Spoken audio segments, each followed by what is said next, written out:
The Prime Minister's most senior and influential advisor, Dominic Cummings, has left Downing Street for good. He walked out of number 10 very publicly this afternoon after clearing his desk. Infighting at the heart of government spilled out into the public eye this week as Downing Street's Director of Communications, Lee Cain, resigned. Dominic Cummings, a close ally, was expected to stay on until the end of the year.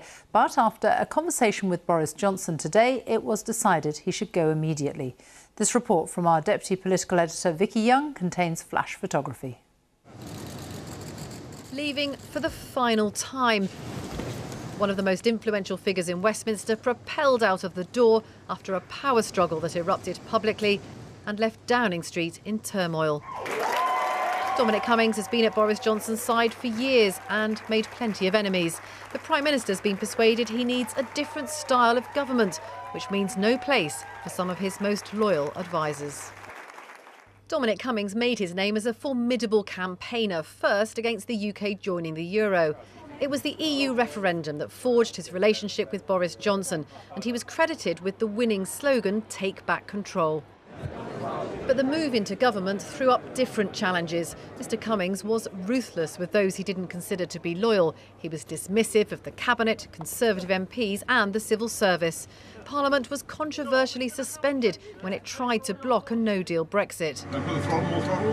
Although he wasn't a member of the Conservative Party, he masterminded a huge election victory, appealing to Leave voters in the north of England. Well, he was always someone who would sort of shake things up. He didn't take things as if just because they've been done that way, that they couldn't be done any other way. And it's always good, I think, to have people who challenge the system and challenge the way things are done. He's obviously been very influential in that way.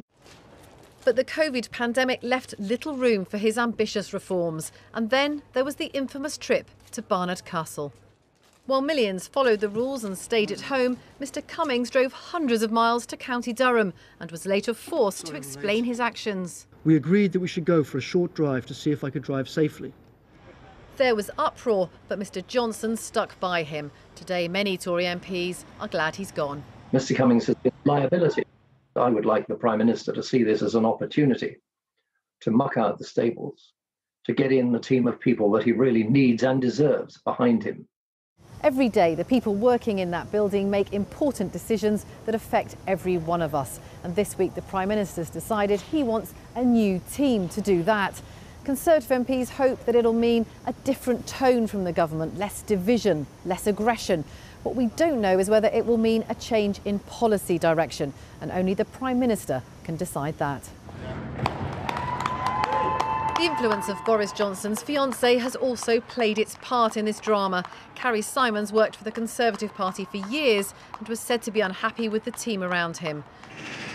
Others are already enjoying the limelight. This is a face we'll all be seeing much more of.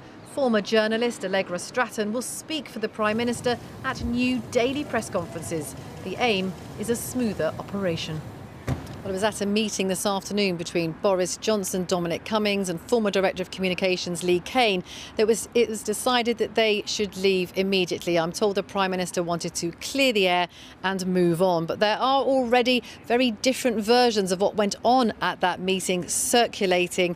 And I think that's a sign of just how fractious this whole thing has become. As for the mood amongst Conservative MPs, many have predicted for quite some time that it would end like this. One said to me tonight, it's time to just rejoice that they've gone. Vicki Young in Westminster, thank you.